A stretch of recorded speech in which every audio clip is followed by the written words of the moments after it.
within their circle of competence, however narrow that might be. Warren Buffett said, "What counts for most people in investing is not how much they know, but rather how realistically they define what they don't know." I hope you enjoy listening to this as much as I enjoyed writing it. Michael Batnick. Chapter 1. Benjamin Graham. There are no ironclad laws.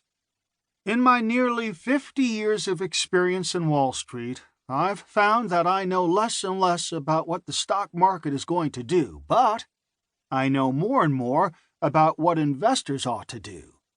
And that's a pretty vital change in attitude. Benjamin Graham. In 200 years, nobody will remember Bill Ackman's crusade against Herbalife. John Paulson's bet against the housing bubble will be long forgotten. Charlie's Mungerisms will be relegated to the dustbin of the 21st century. Great investors come and go, and most of the ones featured in this book will be lost on future generations. But if I had to put my money on one name that will stand the test of time, it's Benjamin Graham. The Dean of Wall Street, as he was known, will be remembered forever because his teachings are timeless. The lessons he provided in his seminal work, Security Analysis, are just as relevant today as they were in 1934 and will be 200 years hence. The passage of time won't change human nature or the fact that, in applying analysis to the field of securities, we encounter the serious obstacle that investment is by nature not an exact science. As gifted as Graham was in mathematics, he understood that the laws of physics do not govern security analysis. It's difficult to overstate how many trails he blazed.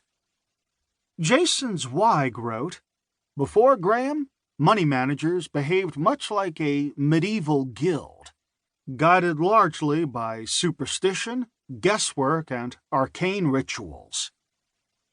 Ben Graham is to investing what the Wright brothers are to flight, and just as their names will be forever linked to the airplane, so will Graham's to finance."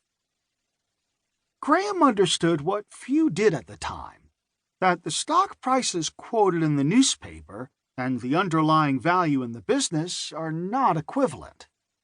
Sticking with the Wright brothers, Graham wrote, "In the Wright aeronautical example, the earlier situation presented a set of facts which demonstrated that the business was worth substantially more than $8 per share. In the later year, the facts were equally conclusive that the business did not have a reasonable value of $280 per share.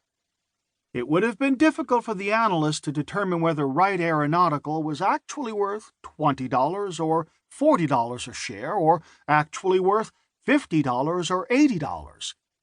But fortunately, it was not necessary to decide these points in order to conclude that the shares were attractive at $8 and unattractive intrinsically at $280. Security Analysis was written for the Wall Street professional. However, it's the intelligent investor that will keep Graham's name alive forever. This is the first financial book that I ever read, and it left such a strong impression that I chose it as the namesake for my blog, The Irrelevant Investor.